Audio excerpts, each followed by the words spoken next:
em mới tiếng nhà này vấn đề và mới tiếng đã này vấn đề của em là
Ô tha vì thương nhớ cao nè bồ thảo trọn nhã ta vẫn thế nhớ ta lên bồ anh ơi. thảo mãi mình ta vẫn thế đời ô vẫn thế mình thế ya nâng cao cho năm tên phải vẫn thế ta lẽ mang đến thì vẫn thế vai ban cao bồ giờ rung bình yêu vẫn thế đời ô vẫn thế mình thế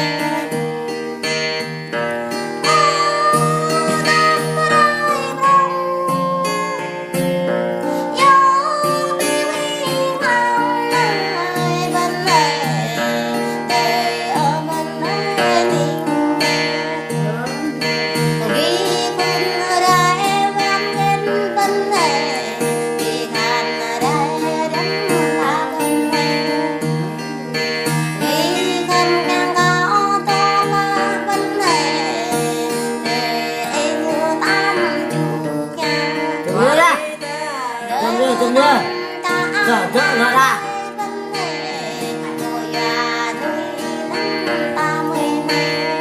Berapa yang apa?